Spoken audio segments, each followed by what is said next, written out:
김광수의 경제소프트.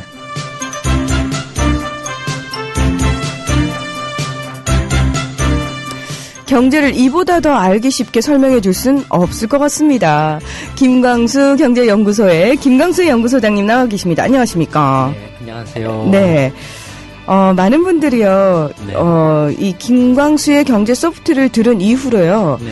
경제 뉴스에 좀 더 많은 관심을 가지게 되신 것 같아요. 그래요? 네, 그래서 왜 경제 뉴스가 이제 나올 때마다 항상 이제 질문이 올라오는 것 같아요. 소장님 뭐 이런 거 설명해 주세요. 이 부분 알고 싶어요. 이런 네, 식으로. 예. 예. 언제 한번 날 잡아서 이렇게 질문만 받아서 이렇게 이야기하는 걸로 아, 네. 해보는 것도 괜찮을 것 같은데요. 예, 사실 항상 저희가 질문이 올라오기는 합니다만, 네. 준비한 내용들 소화하느라고, 예, 질문에 저희가 제대로 답을 못 해드리고 있는데요. 기회가 되면 꼭 한번 여러분의 질문만 가지고 저희가 성실하게 답을 해드리는 그런 시간 꼭 마련하겠습니다. 자, 오늘도, 저는 마음의 준비를 하고 왔거든요. 경제 뉴스는 항상 뭔가 이렇게 준비를 좀 하고 듣고 얘기를 해야 될 것 같아서요. 예. 오늘도 친절하게 잘 설명해 주실 거죠? 소장님. 네. 지금 딴짓하고 있었어요. 죄송합니다. 딱 걸리셨어요. 수업 시간에 딴짓 하시면 안 돼요. 죄송합니다. 예. 네, 광고 듣고 와서 잠시 딴짓할 시간 드리겠습니다. 본격적으로 시작해 볼게요. 여러분께서는 국민TV 라디오 김광수의 경제소프트에 오셨습니다. 안녕하세요. 아나운서 문희정입니다. 오늘도 변함없이 스튜디오에는 우리 김광수 소장님과 함께 길경식 연구이사도 나와 계십니다. 안녕하십니까? 네, 안녕하세요. 요즘 그 6시 때에 뉴스피드에서 경제뉴스 전해주시잖아요. 네. 예, 어떻게 좀 도움이 되시나요? 재미있는 것 같아요. 예, 네. 예. 저희는 사실, 그냥 경제뉴스를 듣는 것보다 분석을 해주셔서요. 네. 굉장히 편하게, 예, 잘 듣고 있습니다. 굉장히 뿌듯해 하시네요, 소장님. 내 새끼 잘한다. 이 표정으로 뿌듯해 하시네요. 예. 자, 오늘도 저희가 반드시 알아야 되는, 귀담아 좀 들어야 되는 경제 뉴스들 가지고 오셨죠? 네. 네네. 이 얘기를 안 할 수가 없습니다. 지금 온 나라가 난리라고 할 수 있을 텐데, 동양그룹 파산 관련해서 소식 좀 전해주시죠. 네, 동양그룹 5개 계열사에 대한 법정관리 개시 여부가 이르면 다음 주 초에 판가름 날 것으로 보여집니다. 오늘 법원과 동양그룹에 따르면요, 서울중앙지방법원은 이번 주에 주식회사 동양인터내셔널, 동양레저, 동양시멘트, 동양네트워크스 등 법정 관리를 신청한 동양그룹의 5개 계열사에 대한 대표자와 이해관계자 신문을 거쳐 법정관리 개시 여부에 대한 심사를 진행 중이라고 합니다. 법정관리 개시 여부는 통상 신청일로부터 열흘 내외가 지난 시점에서 결정이 되는데요.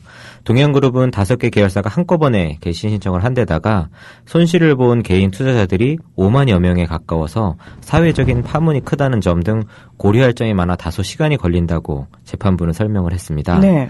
어쨌든 주요 계열사들의 법정관리 개시는 기각할 명분이 없어 무난히 이루어질 것으로 보여지는데, 쟁점은 이 법정관리가 개시되는 계열사에서 기존의 경영자를 관리인으로 선임할지는 아직 불투명한 상태라고 합니다. 특히 동양그룹은 동양시멘트와 동양네트워크스의 법정관리를 신청하면서 현 경영자가 관리인으로 선임되기 위한 전략을 취해 비난을 받고 있는 상태인데요.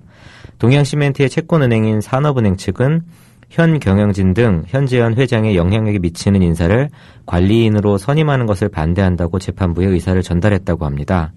재판부가 이에 대해 판단 유보 결정을 내리게 되면 동양시멘트 등 관리인으로는 대주주의 신임을 받는 기존 경영자가 아닌 제3자나 채권단 협의회가 원하는 인사가 선임될 수 있습니다. 네. 지금 무려 손실을 본 개인 투자자가 5만여 명이다. 네. 이렇게 많은 숫자가 한꺼번에 피해를 볼 수 있는 상황이 벌어질 수 있는 건가요? 아니면 이전에도 있었나요? 네,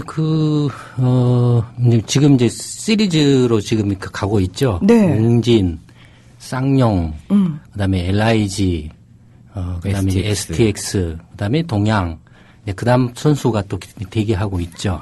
시리즈로 가고 있는데, 지금 이렇게 이제 피해가 확산된 것은 동양그룹이 자금 조달을 물론 은행으로부터 차입한 것도 많이 있지만, 그보다는 주로 이제 회사채라든지 단기 자금 조달 수단인 CP, 기업보험, 이걸 이제 통해서 집중적으로 자금을 이렇게 조달을 이렇게 했기 때문에 그래서 피해가 더 이제 좀 커진 걸로 이렇게 보여집니다. 왜냐면은 은행에 그 예금을 한 예금자들의 경우에는 그 이제 시중은행이 됐든 저축은행이 됐든 예금을 하게 되면 이제 내 돈을 내가 은행에 맡길 테니까 대신 알아서 운영해주고 나한테 이자만 주세요라는 이제 그런 거거든요. 그렇죠.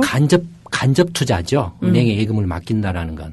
근데 이제 회사채나 주식이나 기업보험 같은 경우는 다 이게 증권이거든요. 그럼 이 증권을 취급하는 곳은 은행이 아니라 증권사거든요. 증권사인데 증권사가 팔 때 증권사에서 이제 주식을 사든지 회사채를 사든지 기업보험을 사든지 사는 건 투자자가 자기가 골라서 사는 거거든요. 그렇죠. 이제 자기 책임이죠. 그러니까 직접 상품이에요. 자기가 직접 골라서 사는 상품이에요. 그러니까 동양그룹이 그동안에 여러 가지 이제 뭐 적자가 굉장히 많이 났다든지 뭐 사업을 확장하면서 필요한 자금들을 주로 이런 직접 상품 회사채나 기업보험을 통해서 조달을 하다 보니까 그걸 또 계열사인 동양증권을 통해서 이제 이거 문제 없습니다. 사세요 하고 했겠죠. 네네. 그러다 보니까 이제 뭐 일반 개인 투자자든 개미 투자자든 이제 이자를 지금 뭐 은행 이자가 뭐 이제 기준금리가 2.5%밖에 안 되는데 7% 9% 막 준다고 그러니까 예, 다 달라붙어서 샀겠죠. 그러니까 이제 피해가 확산된 걸로 보여집니다. 이게 이제 문제가 그래서 이제 제조업이나 서비스업을 하는 기업이 금융 계열사를 가지면 안 된다. 안 되는 거죠. 예. 분명히 동양그룹의 회장이 그 동양증권에 야 나만 믿고 팔아 문제 없어라고 했든지 아니면은 너 이렇게 우리 어렵다는 거 말하면 너는 잘려 뭐 이렇게 말하고 했든지 했을 거 아닙니까? 그러면 동양증권 그 영업한 사람들이 창구에서 일반 투자자들한테 그걸 팔 때는 보통 그게 동양그룹의 회사채나 음이 아니면 다른 그룹의 그 회사채나 음이면 이 기업은 분석해 보니까 거기 뭐 애널리스트도 있고 뭐 또 다 있을 테니까. 그렇죠. 실제로 그런 도움을 주기 위해서 그렇죠. 직원들이 존재하는 거잖아요. 뭐 기업 분석 보고서도 예. 내고 하니까 이 기업은 이런 위험이 있습니다. 조심하세요. 이건 괜찮습니다. 이렇게 할 거 아닙니까? 그러면은 동양증권에 있는 영업하시는 분들이 동양그룹에 대해서는 위험합니다라고 말을 못 할 거 아니에요. 팔 때. 그래서 이제 금감위는 이제 고상한 말로 뭐라고 불안전 판매. 불안전 판매라고 했는데 알기 쉽게 말하면 사기쳤다 이거죠. 그러니까 동양증권에서 영업하시는 분들이 의도적으로 사기를 쳤든 아니면은 회장이나 오너가 그 그룹 경영진에서 야 이거 문제 없으니까 나만 믿고 팔아라고 해서 그냥 믿고 팔았든지 간에 양심에 찔려서 그래서 또 그 직원이 또 자살을 했잖아요. 네. 그러니까 피해가 굉장히 클 뿐만 아니라 이건 그 동양그룹의 회사채나 CP를 산 투자자는 그 손실을 보상받을 길이 없습니다. 그러니까 불안전 판매라고 얘기를 했음에도 불구하고 보상을 못 받는다는 얘기인가요? 일단 주장은 그렇게 하고 있는데 받으려면 네. 소송을 걸어야 돼요. 은행이나 저축은행 같으면 은행이나 저축은행은 공신력을 부여를 했기 때문에 그래서 은행에다가 돈을 맡기면 그래서 은행이 그 돈을 잘못 운영해서 손실이 나서 예금이나 이자를 못 주면 네. 정부가 대신에 예금자 보호를 해서 저축은행 같으면 5천만 원까지 다 해주거든요. 그렇죠. 근데 증권은 그런 게 없어요.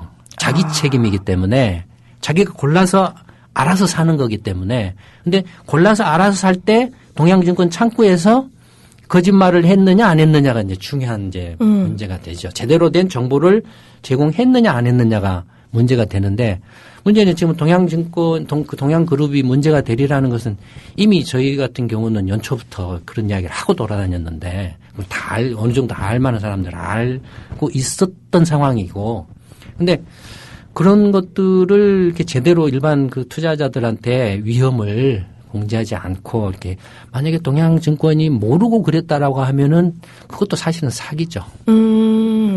그거는 판매자에 대한 의무를 다하지 않은 그렇죠. 부분이죠. 그러니까 예. 하여튼 소송을 해야 돼요. 예.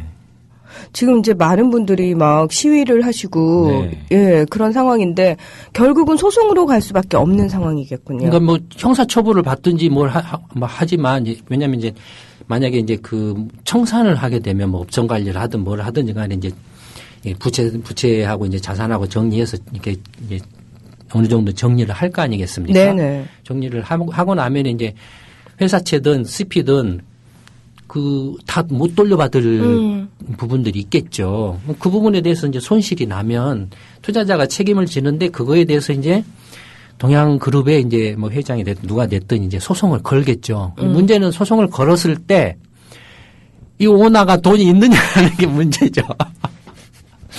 나 감옥에 가서 살아버리겠어. 그러면 방법이 없죠. 지금까지는 대체로 그런 방식을 취해왔죠. 네.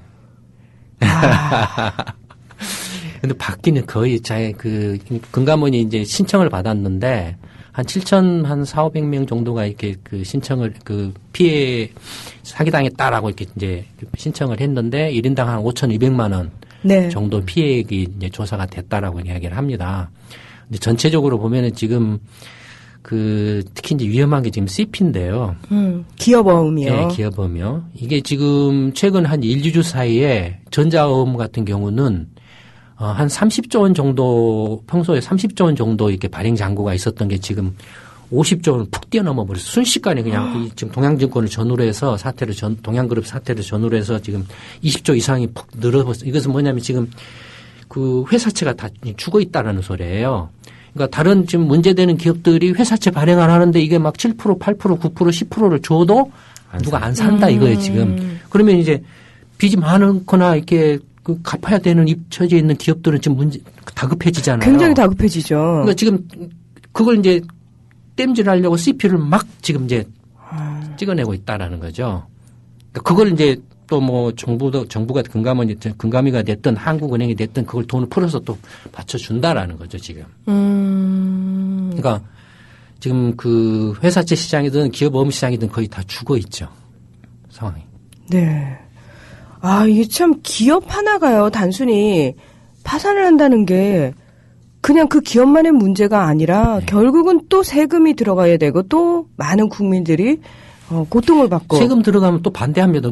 왜 자기가 돈을 9%, 10%, 7% 이렇게 높은 이자 받으려고 회사채 위험한 회사채를 샀는데 나하고 전혀 관계없는데 왜 내가 세금으로 그걸 또 이렇게 메꿔줘야 되느냐 반대하죠 또. 당연하죠. 예. 그러니까 소탐 대시를 하는 경우죠. 특히 이제 이런 기업어음 같은 경우는 회사채는 그나마 발행하려면 상당히 규제가 까다롭습니다. 그런데 기업어음은 그런 규제가 거의 없어요. 거의 없다 보니까 거의 조금 심하게 말하면 맘대로 발행을 할 수가 있어요. 아니 그러면은 계속해서 폐해라든지 부작용이 있어 왔을 텐데. 문제는 뭐냐면 저희 같은 전문 기관들조차도 지금 그 기업들 분석을 해서 이 기업이 지금 이렇게 채무가 얼마고 기업의 이제 매출이나 이익이 얼마나고 빚이 얼마다라는 걸 파악을 해야 뭐 증권사든 어디든 그런 것들을 파악을 해야 뭐 분석 보고서를 내고 저희 연구소도 그런 보고서를 내는데 네. CP에 관한 그런 통계 자료가 없습니다. 회사채는 있는데. 네. 그러니까 어마어마하게 지금 그 기업음을 막 이렇게 발행하라고 마음대로 발행하라고 이렇게 해놔놓고 그와 관련된 어떤 기업이 기간 얼마짜리 기업어음을 얼마만큼 발행했느냐에 대한 현황을 한눈에 파악할 수 있는 통계가 정비가 안 돼 있어요. 그러니까 다시 말해서 법적으로 반드시 의무사항이 아니란 얘기군요. 정부가 그건 통계 정비를 해야죠, 당연히. 그래야 사전에 근데 기업 입장에서 보면 또 오너 입장에서 보면은 자기가 망할 위기에 처했는데 굳이 저 망합니다라고 말할 리가 없잖아요. 그러니까요. 그러면 저희 같은 전문 기관들이 그런 기업음 발행량이라든지 발행 추이나 회사채 발행량이나 발행 추이 이자율 같은 걸 보고서 이 기업은 위험하니까 조심하세요라고 보고서를 내서 경고를 해줄 수 있다 이거예요. 그런 견제 장치 자체가 지금 기업음 같은 경우는 없다 이겁니다. 불가능하다 이겁니다. 그러면은 이번 일을 계기로 그런 부분에 대한 규제법이라든지 정비가 필요하죠. 예, 필요한 상황인데. 예. 근데 그걸 이제 자본시장 통합법을 최근에 개정을 했는데 거기서 확 풀었어요. 더 풀어가지고 조금 이렇게 기업음도 이제 이건 이게 한국뿐만이 아니라 미국도 그렇고 유럽도 그렇고 이제 기업음 이렇게 CP 시장, 기업음 시장이 이제 상당히 조금 뭐라 할까요? 지금 문제가 돼서 그에 관련된 규제들이 많이 검토되고 있거든요. 네. 그러니까 한국도 그런 차원에서 이제 기업음에 관련된 통계들을 제대로 좀 정비를 해둬야 된다라는 거죠. 네. 사실 그냥 저희들 입장에서는 동양그룹이라는 큰 그룹이 대기업이 무너졌구나라는 정도의 생각이었고 개미 투자자들이 피해를 보겠구나 정도였는데 그 이면에는 기업어음의 폐해에 대해서 끊임없이 지적이 돼 왔음에도 불구하고 전혀 정비하지 않고 오히려 이번에 더 풀어준 어떤 정부의 친기업적인 경제 행태 그대로 드러난 게 아닌가. 예전부터 해왔던 뭐 이런 거죠. 뭐 친기업이라고 하기는 그렇고. 그게요, 늘 너무 당연한 거라서 우리가 사실 거기서 딱 하나 뭐 해주면은 기업들 못 산다 이러고 난리치지 않습니까? 기업 입장에서는. 하여튼, 이제 내용에 따라서 풀어줘야 될 거 풀어줘야 되고 또 규제를 해야 될 건 규제를 해야 되는데 그게 어떤 일관성이라든지 원칙이라든지 그다음에 무엇보다도 그 경제의 그 중심이라고 할 수 있는 국민, 소비자 또는 투자자 중심으로 이렇게 그런 것들이 정비가 안 돼 있다라는 게 문제죠. 네네. 이번 기회에는 좀 이런 부분도 아마 또 계속 문제 생길 겁니다. 이거 그때마다 다시 되풀이해서 이야기할 기회가 있을 겁니다. 아니, 이렇게 웃으시면서 아무렇지도 않게 얘기하세요. 그렇지는 않죠. 그렇지는 않죠. 왜냐면 저는 항상 사실은 소장님은 이건 늘 문제입니다. 이거 심각합니다. 빨리 하셔야 됩니다라고 사실 늘 말씀하시잖아요. 네. 근데 생각만큼 어떤 정책이라든지 법이 빨리빨리 따라주지 않아서 좀 답답하시잖아요. 포기한 지 오래됐거든요. 포기하고 살고 있거든요.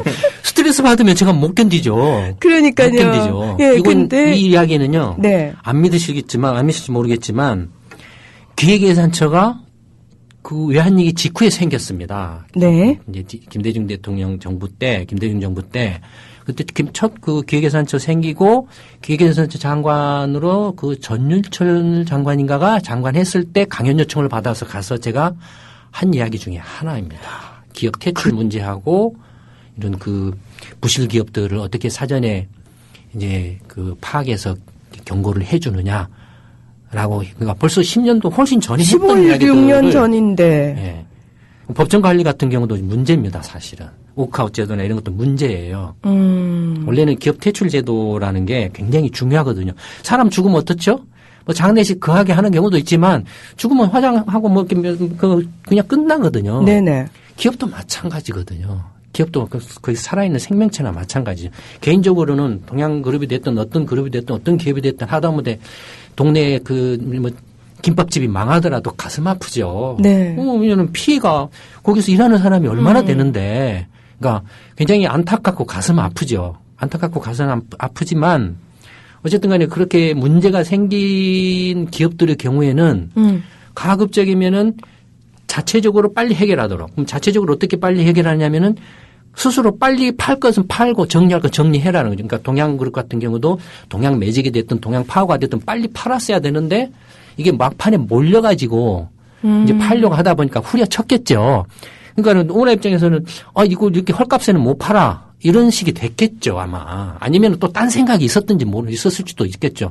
그냥 파는 척하고 그냥 버티려고 했을 수도 있겠죠. 근데 미국 같은 경우를 보면 기업이 궁지에 몰리면 먼저 그냥 팝니다. 저 사가세요라고 합니다. 그게 그나마 그 기업에서 일하는 그 노동자들을 보호하는 거거든요. 그러니까 일단 팔 때까지 팔아보고 안 팔리면 그때 이제 파산 신청을 합니다. 파산 신청하면은 이제 값이 뚝 떨어지죠. 뚝 떨어져서 헐값에도 이제 한번 누구 살 사람은 사세요. 그래도 안 나오면 이제 청산을 해버립니다. 그게 가장 옳습니다. 무슨 법정 관리고 화이고 워크아웃이고 이게 굉장히 안 좋은 거예요, 사실은. 왜냐하면 경쟁력이 없는 부실 기업이잖아요. 부실 기업을 법정 관리나 워크아웃이나 화이를 하면은 부채나 이자를 다 탕감을 해줘요. 그렇죠. 그러면 같은 업종에 있는 정상적인 기업이 보다 경쟁력이 더 높아져 버려요. 이 기업이 탕감을 받았기 때문에 같은 업종에 있는 그러면 정상적인 기업을 무너뜨려 버려요. 법정 관리 기업들이나 워크아웃한 기업들이 싸게 물건을 팔거든요. 더 싸게. 그러면 멀쩡한 기업이 넘어가 버려요. 그러니까 이런 그 기업 퇴출 제도를 빨리 정비를 해야 된다. 그렇죠. 10년도 전에 그런 이야기를 했었죠. 네. 그럼에도 불구하고 여전히 그 기업 오너들의 윤리의식이라는 측면에 기댈 수밖에 없는 현 상황이 참 가슴이 아픕니다. 우리 그 청취자분께서요. 경기가 지금보다 더 어려워져도 좋으니까 제발 이런 회사 그냥 망하게 놔뒀으면 좋겠다고. 예. 사실 그게 답입니다. 그렇죠. 이렇게 아프지만 그래서 네. 이제 그래서 그때 이제 그러면 그 많이 실직 하시는 분들을 위해서 사회 안전망을 확실하게 구축하는 게 그래서 중요하다라는 거죠. 예. 아유, 참, 이 한 시간을 얘기해도 부족한 부분인데요. 또 다음 소식으로 넘어가야 돼요. 또 생깁니다. 예. 걱정하지 마세요. 예. 아, 참 여유가 있으십니다. 그 미국 셧다운 부분 가지고 이제 질문을 굉장히 많이들 하시더라고요. 보니까 일주일 넘어가고 있죠. 정부 폐쇄가. 예. 오바마 대통령이 의원 전원을 초청해서 협상에 대한 이야기를 했다고 하는데요. 어떤 내용인가요? 네, 미국 연방정부 셧다운이 이제 장기화 국면에 좀 접어들면서 버락 오바마 대통령이 협상에 본격적으로 나서려는 움직임을 보이고 있습니다. 정치권 무능에 대한 여론의 비판이 높아진 데다가 연방정부의 부채 상환 초과에 따른 국가 디폴트 상황까지 우려가 되면서 아무래도 정치적 부담을 느낀 것 같고요.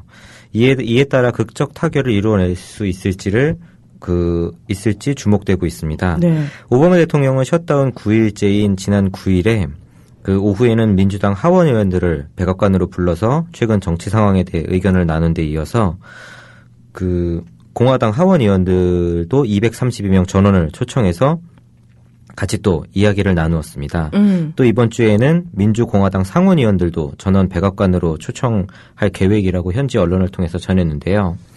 어쨌든 이렇게 백악관에서 여러 가지로 협상에 관해서 의지를 내보이고 있는 가운데 또 상하원 의원들은 그 상하원을 각각 장악하고 있는 민주, 공화 양당은 여전히 양보 없는 설전을 이어가며 접점을 찾지 못하고 있는 형국입니다.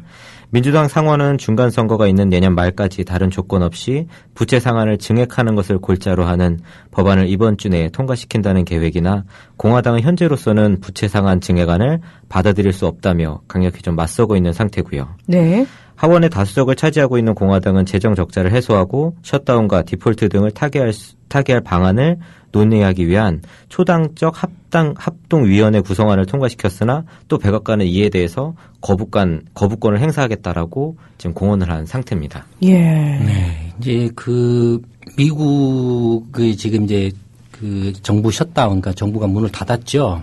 저희도 지금 그 피해를 입고 있습니다. 왜냐하면 보고서를 못 내요. 통계 자료를 발표하는 곳이 지금 다 폐쇄돼 있어요. 상당 부분이. 그렇겠군요. 네, 홈페이지들이. 그래서 피해를 보고 있는데 어쨌든 간에 이제 미국의 지금 이제 그 정부 그 폐쇄 문제는 두 가지 문제가 있죠. 하나는 이제 내년도 2014년도 오늘 이제 10월 1일부터 내년 9월 30일까지 1년간의 정부 예산이 지금 이제 통과가 못 돼 있고요. 그렇죠. 두 번째는 지금 현재 이제 16조 7천억 달러에 이제 딱 차버린 이제 정부 미국 연방 정부의 국채 발행 한도 상한선이 지금 이제 증액이 돼야 되는데 그게 이제 다음 주까지 그러니까 이제 시합 마감인데 거의 뭐 시합 마감이랄까는 미국 이제 연방 정부가 버틸 수 있는 한계인데 네. 그게 지금 딱 차 있는 상태에서 그걸 지금 공화당이 지금 이제 쥐고서 안 풀어주고 있다라는 거죠. 증액을 안 시켜주고 있다라는 거죠. 그래서 이제 막 오바마 대통령이 이야기하기는 그러면 일단 뭐 예산 같은 경우는 잠정적으로라도 올 연말까지라도 조금 풀어서 이렇게 임시적으로 좀 풀어주고 나머지는 또 이렇게 또 이야기해서 하자라고 이야기도 하고 있고 그다음에 그 연방정부의 국채 발행 한도 같은 경우도 임시적으로 조금 올려주고 또 이야기하자 뭐 이런 식의 이야기를 하고 있긴 한데 일단 지금 상황은 좀 풀자 이런 네. 의미잖아요. 네. 근데 이제 참고로 이제 미국은 이제 상원과 하원, 미 의회는 이제 상원과 하원 두 개의 양원으로 구성이 되어 있는데 기본적으로는 상원이 더 이렇게 결정권이 더 높습니다. 외교권이라든지 뭐 이렇게 그 뭐 군사 뭐 국방이라든지 이런 관련해서는 하원이 반대를 해도 상원이 승인을 하면은 통과가 되는 경우가 많거든요. 네네. 근데 이 예산만큼 재정만큼은 상원하고 하원이 다 동등한 권리를 가지고 있습니다. 그러니까 상원이 통과를 해도 하원에서 틀어버리면 이게 안 돼요. 그러니까 상원은 공화당이 다수고 상원은 민주당이 다수인데 상원에서 백날 통과를 시켜봐야 공화당이 다수는 하원이 틀어버리면 안 되는. 그래서 지금 하원에서 걸려 있는 거죠. 근데 이제 공화당의 주장은 이제 뭐냐면 이제 정부 2014년도 예산안은 조건이 오바마 케어. 저번에 말씀드렸던. 그렇죠. 그거 좀 철회해라. 그러면 우리 풀어줄게가 그게 조건이고, 그 다음에 이제 연방정부 채무, 그러니까 이제 국채 발행 한도 16조 7천억 달러를 늘려주는 그거 조건은 늘려준다기보다는 이제 너무 지금 이제 정부 채무가 많기 때문에 재정 건전화에 약속을 해라. 그 약속을 하게 되면 어떻게 되냐면은 16조 7천억 달러에서 못 올린다라는 말을 하는 거예요. 빚이 너무 많다라고 주장하는 거예요, 공화당이. 사실은 공화당의 주장도 일리는 있어요. 그렇죠. 예. 빚이 너무 많건 사실이거든요. 근데 이제 민주당이나 공화당이나 이렇게 서로 이렇게 주장하는, 민주당은 이제 지금 경제가 이렇게 어려운데 빚이라도 좀 내서 그다음에 안 하면은 세계 경제가 다 휘청거리는데 말이 되겠느냐. 그래서 지금이라도 빨리 풀어야 된다라고 주장을 하죠. 양쪽 다 일리는 있는데, 그러나 공화당의 이제 재정 건전화 주장은 그동안에 해온 행태를 봤을 때 설득력이 없다라는 거죠. 왜냐하면은 재정을 악화시킨 주범이 공화당 정권이었거든요.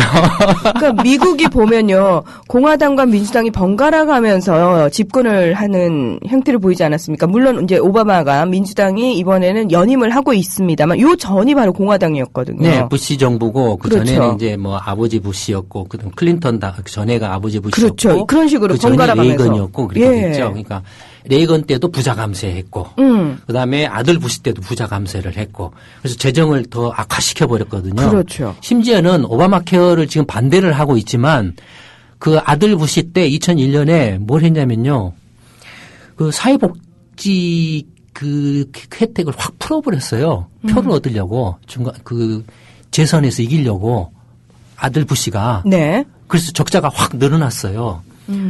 그러니까 아들 부시 때는 가만히 있다가 그렇죠. 이제 오바마 정부 들어와서 이제 오바마 케어 의료보험 제도를 이제 모든 국민들에게 혜택을 주자. 그다음에 너무 이게 비효율적이다. 세계에서 제일로 많은 의료비를 쓰고 있는데 이렇게 그 의료 혜택을 못 받는, 그래서 그냥 병원에 가느니 내가 그냥 여기서 그냥 앓다가 죽는 게 더 낫다라고 하는 국민들이 4,500만 명이나 있다 이거죠. 네. 이게 말이 되느냐. 돈은 제일로 많이 쓰면서. 그래서 조금 더 이렇게 효율화하고 개혁하자라고 나온 게 이제 오바마 케어인데, 거기에 대해서 이제 반대를 한다라는 게, 그러니까 재정 뭐라 할까, 장면에 있어서는 공화당의 주장도 일리가 있어요. 재정 건전화 해야 된다. 지금 재정 적자의 근원이 전부 이렇게 의료 적자거든요. 미국 네네. 같은 경우에. 오바마 케어 하면 더 적자가 늘어나는 거 아니냐. 근데 이제 오바마 케어를 하면은 오히려 이렇게 1,000억 달러 절감되는 걸 향후 10년 동안에 절감되는 걸로 이렇게 추산을 하고 있거든요. 미국 정부는.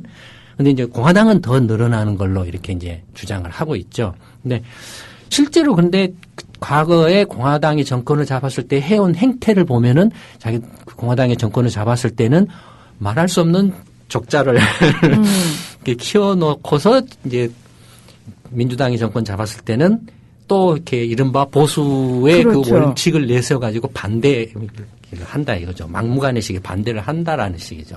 우리 서울시하고 비슷한데요. 박원순 시장이 지금 이전 시장이 만들어놓은 부채 탕감하느라고 정신이 없지 않습니까? 예. 근데 그 재정 건전성을 이제 담보하는 데 있어서 국채를 내는 것 말고요. 네.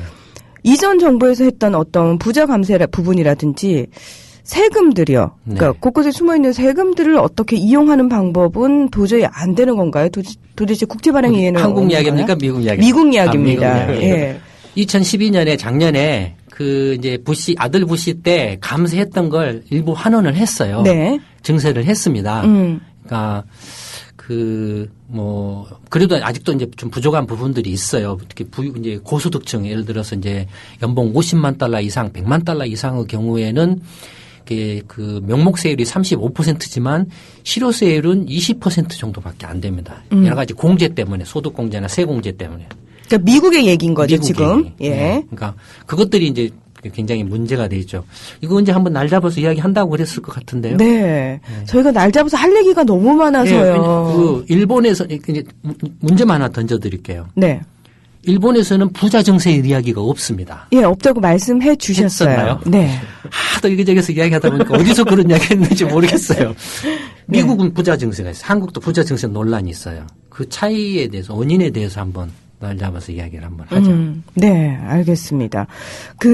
우리가 또 이제 멀리 떨어진 미국의 중앙은행의 수장이 바뀐 내용도 알아야 되는 겁니다. 왜 글로벌 경제 시대라서요. 중요하죠. FRB의 수장, 저희가 버냉키는 온 국민이 다 알 정도로 워낙 유명하신 분이셨죠. 예, 이번에는 부의장이 수장이 됐다는 얘기가 들리던데 소식 좀 전해주시죠. 네, 버락 오바마 미국 대통령은 9일 연방준비제도 새 의장에 제닛 옐렌 현 부의장을 공식 지명했습니다. 오바마 대통령은 이날 오후 백악관에서 벤 버냉키 현 의장이 지켜보는 가운데 기자회견을 열어서 옐렌 부의장을 차기 의장으로 지명한다고 발표를 하였는데요. 옐렌 지명자는 의회 인준을 받으면 내년 1월 31일로 임기가 끝나는 버냉키 의장의 뒤를 이어서 4년간 미국 중앙은행을 이끌게 됩니다. 연준 의장직은 미국의 경제 대통령으로 불리는 자리이자 세계 경제를 좌우할 수 있는 막강한 영향력을 지니고 있는데요. 옐렌 부의장은 의회 관문을 통과하면 연중 사상 첫 번째 여성 의장일 뿐만 아니라 선진국을 의미하는 G7의 첫 중앙은행 여성 수장이기도 합니다. 또 대다수 전문가는 옐렌 지명자가 2010년부터 버냉키 의장과 함께 양적 완화 시행을 주도해왔기 때문에 연준의 현행 금융통화정책 기조에 큰 변화는 없을 것으로 전망하고 있고요. 또 그의 첫 과제는 현행 $850 규모의 양적 완화 조치를 점차 축소해 종료하는 이른바 테이퍼링을 어떻게 연착륙시켜 시장의 충격을 최소화하느냐가 될 것으로 보여집니다. 네. 사실 이제 버냉키 의장이 한 지금 나이가 60 정도 됐을 겁니다. 근데 이게 옐렌 부의장은 이제 여성인데 이 버냉키 의장보다 6살인가 8살인가 더 많아요. 그러니까 할머니죠. 네. 67세입니다. 네, 할머니예요. 근데 굉장히 체격도 왜소합니다. 근데 이제 집안도 또 경제학자 집안이고 아버지인가가 누군가가 노벨 경제학상도 받고 그랬어요. 남편인가요? 예, 예. 남편인가요? 네. 그랬어요. 그러니까 경제학자 집안이죠. 근데 이제 비둘기파입니다. 비둘기파. 네. 예. 네. 무슨 이야기냐면 이제 미국 FRB 연방준비 이사회의 정책 목표가 두 가지입니다. 하나는 첫 번째는 중앙은행으로서의 정책 목표가 두 가지인데 하나는 물가 안정이죠. 물가 안정. 또 하나가 이제 고용 창출입니다. 고용 안정입니다. 이 두 가지인데 비둘기파라고 하는 건 뭐냐면은 특히 고용을 굉장히 중요시하는 거예요. 그러니까 물가 안정하는 것도 중요하지만 우선 그보다도 더 중요한 것은 일자리다. 일자리 금융 정책이라는 것도 결국에는 일자리 만들기 위해서 있는 거다. 일자리를 만들어내지 않는 금융 정책은 필요가 없다. 이런 생각을 가지고 있는 사람. 그게 이제 비둘기파예요. 비둘기파. 고용 안정에 중점을 두는. 그러니까 네. 고용 안정을 위해서라면은 무엇이든지 한다라는 입장이죠. 일자리를 그러니까 왜 이제 금융위기 나가지고 미국의 실업이 폭증을 했잖아요. 네. 그러니까 실업을 줄이기 위해서 할 수 있는 모든 걸 다 한다. 그래서 달러를 찍어서라도 무한정으로 찍어서라도 할 수 있다라는 입장이에요.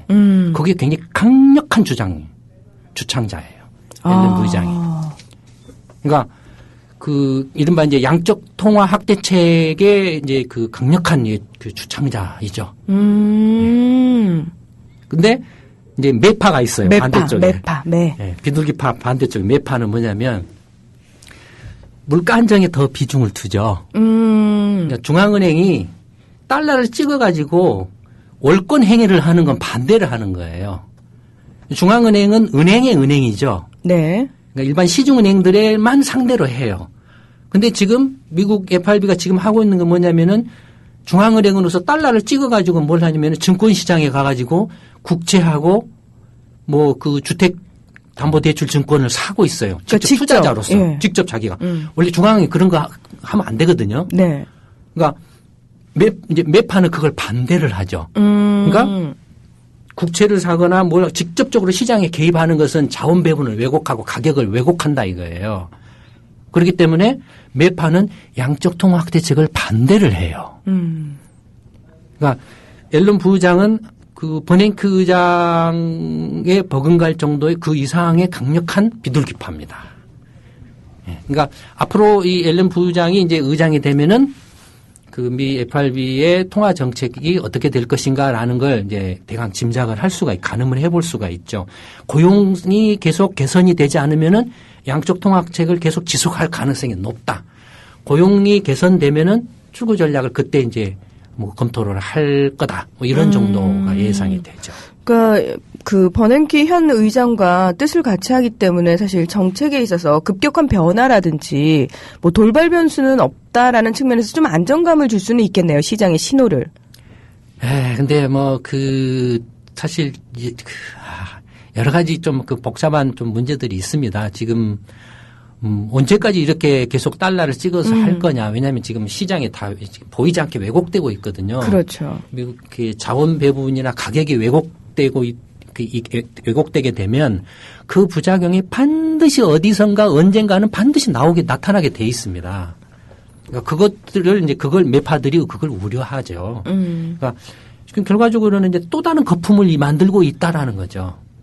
그러니까 지금을 벗어나기 위해서 네. 또 그러니까 미루는 것뿐이다. 뿐이다. 또 나중에 문제를 이렇게 키운다라는 거죠. 네. 그러니까 사실 그 부분도 얼마든지 이해 가능한 부분이라서요. 네, 그러니까 상당히 어려운 부분인데, 그러니까 네. 이제 판단이죠. 이제 어느 정도 선에서 지금 세대가 인내하고 참아야 되고 고통을 감수를 해야 되고 어느 정도는 이제 후 세대가 좀 분담을 해야 되고 하는가. 그거에 대한 판단의 문제죠. 네. 그 참 이 자리가 어려운 자리일 것 같다라는 생각이 드는 게요. 네. 두고두고 회자되고 두고두고 얘기가 되는 부분일 것 같기도 하고요. 이런 그 FRB 의장 바뀌는 것 관련해서 이런 식의 이야기는 아마 대한민국에서 처음 들으실 겁니다. 네. 아마도. 예. 경제 시평이 있어요. 항상 강조하시는 경제 시평. 예. 자, 이번에는 우리나라 이야기를 좀 해볼 필요가 있을 것 같습니다. 그 기자들 사이에서는 제야의 종 소리가 들려야지 이게 통과가 된다라고 얘기를 해요. 다음 내년도 지출 예산안 관련해서요. 이 박근혜 정부가 2014년도 지출 예산안을 발표를 했는데 그 내용에 대한 비판과 우려의 목소리 굉장히 많이 있는 것 같습니다. 구체적으로 어떤 내용인가요? 네, 일단 2014년도 정부 지출 예산안이 357조 7천억 원으로 편성이 되었습니다. 보건, 복지, 고용 분야 예산이 105조 9천억 원으로 가장 많이 늘어났는데요. 네. 전체적인 초점은 경기 활력과 성장에 맞춰진 모습입니다. 정부에서는 불안한 대외 경제 여건과 국내 경기 부진에 대응하기 위한 것이라고 말을 했는데요. 또 당초 대폭 감소가 예상되었던 사회 간접 자본과 산업, 중소기업, 에너지 예산은 각각 23조 원 이상, 15조 원 이상으로 각각 4% 예산 2% 정도 줄어드는 데 그쳤습니다. 그에 대해서는 경기 회복과 지역 경제 활성화를 위한 것이라고 기재부는 설명을 했고요. 네. 이에 대해서 저희 연구소에서 나온 경제 시평에서는 박근혜 정부의 정부 지출 예산안과 관련하여서 정부가 지나치게 낙관적인 경제 전망을 바탕으로 예산을 편성했다는 점과 박근혜 대통령이 내세운 국민 행복 공약이 되고 후퇴되고 있다는 비판이 논란의 쟁점이 되고 있다고 말했습니다. 네. 자, 이제 이 부분 조목조목 좀 따져봐야 될 것 같은데요. 네. 일단 첫 번째로 보건복지 고용 분야 예산이 가장 많이 늘렸다. 이 얘기만 듣고는 사실 저희가 문제가 뭔지 잘 모르겠거든요. 근데, 이런 표현이 있었습니다. 박근혜 정부가 지나치게 낙관적인 경제 전망을 바탕으로 예산을 편성했다. 네. 자, 이게 어떤 부분에 있어서 문제가 되는 건가요? 네. 되게 정부 예산을 이렇게 짤 때는 정부 예산이라고 생각하지 마시고 자기를 생각을 해보시면 됩니다. 자기 자신을. 예. 예를 들어서 앞으로 내가 1년 동안 어떻게 생활을 하겠다라고 할 때는 뭘부터 따집니까? 내가 수입부터 따지죠. 그렇죠. 얼마가 들어올 건지 예상을 하고서 이제 그렇죠. 지출을 생각하죠. 똑같습니다. 정부도 정부 예산도 1년 동안 이제 수입을 이렇게 따지거든요. 그럼 수입을 따지려면 수입은 이제 세금이거든요. 정부 수입이라는 건. 네. 그럼 세금이라는 건 그러니까 경기가 좋아가지고 기업들은 이익을 많이 내고 개인은 월급이나 이렇게 벌이가 좋아서 소득이 많이 날 때 세금도 늘어나죠. 그렇죠. 그러니까 경기 전망을 굉장히 낙관적으로 높게 잡으면은 세금이 많이 거친다라고 산정을 하겠죠. 그렇죠. 네네. 경기가 나쁘다, 안 좋다라고 전망을 하면은 세금이 굉장히 적게 들어온다라고 잡힐 수밖에 없겠죠. 그렇겠죠. 그러면 경기를 굉장히 낙관적으로 좋을 거라고 이렇게 전망을 하면 세금이 많이 들어올 거라고 짜서 이렇게 하기 때문에 씀씀이도 왕창 작겠죠. 네. 왕창 작겠죠. 반면에 경기가 나빠서 세금이 적게 들어온다라고 하면은 어떻게 하겠습니까? 씀씀이도 굉장히 전략하고 줄여서 잡겠죠. 그렇죠. 그러니까 기본적으로 경기 전망을 내년도 경제 성장률 전망을 3.9% 뭐 4% 이런 정도로 전망을 했어요. 네. 그걸 전제로 해서 내년 2014년도 정부 예산 세수를 계산을 했어요. 근데 내년에 4% 가까이 성장할 거냐라는 데서는 벌써 지금 성장률 다 내리고 있잖아요. 예, 지금 이미 벌써 내리고 있더라고요. 예. 그러면 뭐가 문제가 되냐면 이제 내년도 한 뭐 3.9%나 4% 성장할 거다. 그래서 세금이 뭐 300조 원 들어올 거다라고 딱 짜가지고 그래서 내년에 2014년도 지출을 뭐 330조 원 쓴다라고 딱 계산을 잡았어요. 잡았는데 실제로 이제 가보니까 경기가 안 좋아가지고 세금이 300조 원이 들어오는 게 아니라 250조 원밖에 안 돌았어요. 그러면은 50조 원 이제 펑크가 나겠죠. 비겠죠. 네. 그럼 그거 어떻게 해야 됩니까? 메워야 돼요. 뭘로? 빚으로. 그게 정부 채무입니다. 그게 정부 채무예요. 그게 이제 추경이고. 아, 맞아요. 예. 그러니까 경제 성장률을 낙한적으로 이렇게 전망해서 예산을 짜게 되면 정부 빚이 늘어날 위험이 커진다라는 이야기하고 같죠. 그렇겠네요. 예. 그러니까 달리 말하면 먼저 지출을 쓸 것을 먼저 확 잡아놓고 들어오는 걸 그냥 거기다 맞춰버린 거죠. 이 개인의 문제로 딱 환원시켜 보니까요. 그렇게 되면은 파산하겠는데요. 파산이죠. 예. 그렇죠. 파산이죠. 예. 그러니까 정부 관료들이나 정치권이 그런 것 또는 대통령이 만약에 그런 걸 그런 식으로 했다라는 것은 이건 문제가 심각하죠. 예. 무책임한 거죠. 무책임한 거네요. 진짜 자기 문제라고 딱 환원시켜서 보면은 네. 국민들도 입장에서도 그럴 것 같아요. 예. 어떤 특정 정권이 정권을 잡아서 자기 어떤 정치적 어떤 선거라든지 정치적 목적을 위해서 무리하게 지출을 키우면은 일단 이렇게 표면적으로는 많이 그 지출을 하면은 경제 성장률을 조금 높일 수가 있어요. 네. 근데 4대강 해도 성장률이 올라가거든요. 그러니까 그다음에 막 이렇게 뭐 지출을 해가지고 노인들한테 뭐 50만 원 드리겠습니다. 라고 막 뿌려요. 그러면 선거하면 이길 수 있죠. 그러면 정치인들은 그게 목적이죠. 그게 최우선이죠. 나라가 망하든 어쩌든 관계가 없이 일단 당장 내가 한 번 더 4년 정치인 해먹고 내가 한 번 더 장관 해먹고 하는 게 더 중요하죠. 예, 그리고 내 정권 내에서만 안 터지면 된다라고 그렇죠. 생각하는 거죠. 예. 예. 그러니까 그런 식으로 계속 누적되오다 보니까 지금 요 모양 요 꼬라지가 됐다라는 거죠. 예. 자, 지금 이런 상황에서요. 너무 낙관적으로 잡은 거 아니냐라는 얘기도 나오고 있고 이미 경제 성장률을 낮춰 잡기도 하는데 얼마 전에 기재부 장관이 한국 경제 회복의 징후가 뚜렷하게 나타나고 있다. 이렇게 말을 했습니다. 네. 기획재정부 장관이 이렇게 표현을 했으면 국민들 입장에서는 믿을 수밖에 없고 그렇죠. 그 위치에 있는 분이 그런 말씀하셨기 때문에 누가 믿나요? 안 믿나요? 예. 네. 예, 믿지도 못할 말들을 왜 그렇게 해대는지 저희가 어떻게 받아들여야 될까요? 그냥 할 말이 없으니까. 뭐 명색이 경제를 이렇게 책임지는 그 기획재정부 장관이라고 하는 입장에서 네. 경제 나빠집니다라고 말하기도 그렇잖아요. 아유, 그렇다고 함부로 이런 시그널을 주면 안 되죠. 어쨌든 조짐인데 그 내용이 저도 그 기사를 얼핏 봤는데 이제 산업 생산이 좀 늘어나고 있다. 회복되고 있다. 정말로 늘어나고 있는 것인지도 의문이지만 또 하나가 참 우리 포럼에도 어느 분이 그런 글을 올리셨던데 8.29 전월세 대책으로 집값이 이제 오르기 시작하고 있어서 경제 회복 조짐이 보인다라고 말을 했다 이거예요. 그러니까 경제 회복의 조짐의 원인을 네. 전월세 대책에서 찾았군요. 전월세 대책을 냈으면 기획재정부 장관이 제정신이라면 전월세 8.29 전월세 대책이 효과를 낸다라면 전세값이 전세값이 안정되고 있습니다. 떨어지고 있습니다라고 말하는 게 정상이죠. 그렇죠. 그게 맞는 말이고요. 근데 8.29 전월세 대책으로 집값이 오르기 시작하고 있어서 경제가 회복 조짐을 보입니다라고 말을 했다라는 게 정말로 그렇게 근데 기사에는 그렇게 나왔어요. 만약에 진짜로 그렇게 말했다라면 네. 제정신이 아니라고 생각합니다. 예, 그런 분이 기재부 장관이십니다. 우리나라는. 자, 이 어떻게 보면은 사실 박근혜 정부요.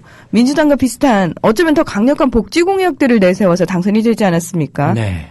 근데 정작 2014년도 예산안에는 이런 공약들 알맹이가 다 빠졌다고 하던데 어떻습니까? 네.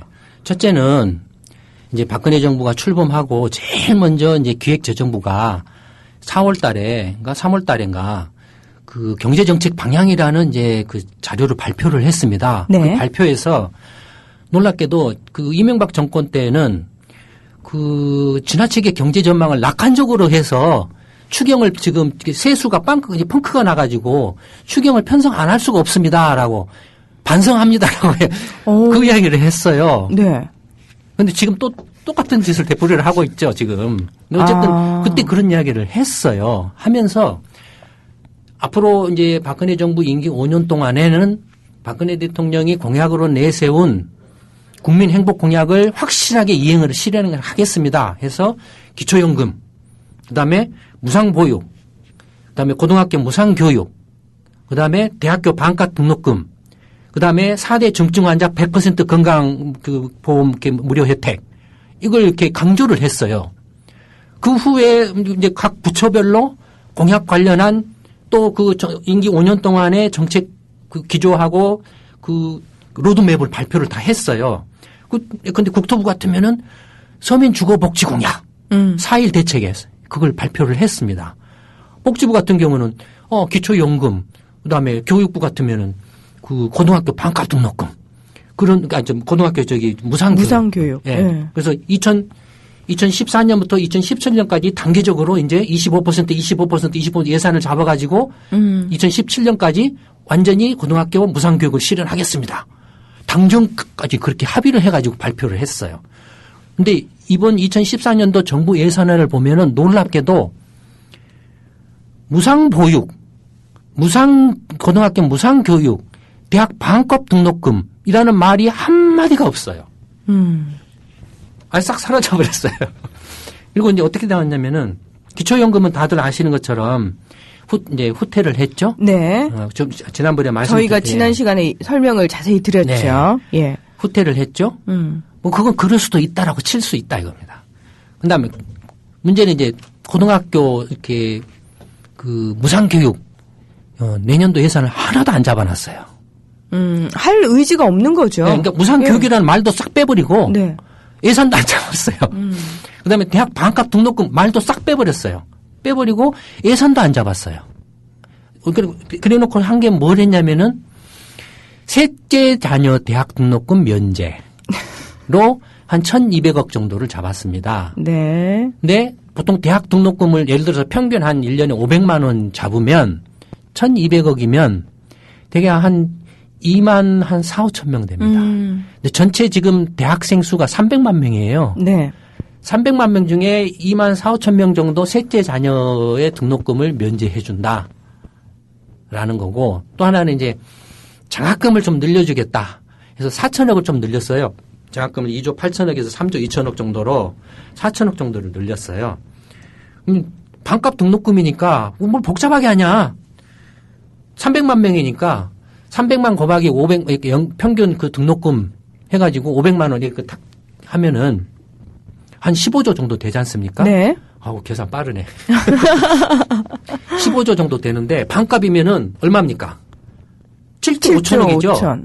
그러면 7조 5천억 예산을 잡아야죠.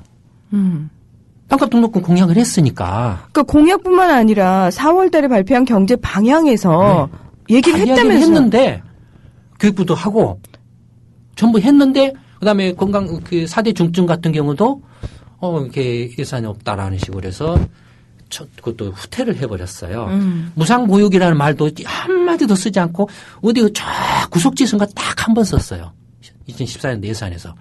무상보육이라는 말 안 쓰고 그냥 이제 그 무상보육의 경우에는 그냥 보육의 경우에는 20만 원에서 한 40만 원 가량의 이제 그 쿠폰을 지급을 해서 선택해서 이제 보낸다든지 아니면 이제 양육 자기 집에서 키우는 경우에는 20만 원까지 이렇게 좀 주겠다. 쿠폰을 줘서 이렇게 현금을 줘서 이렇게 키우도록 하겠다.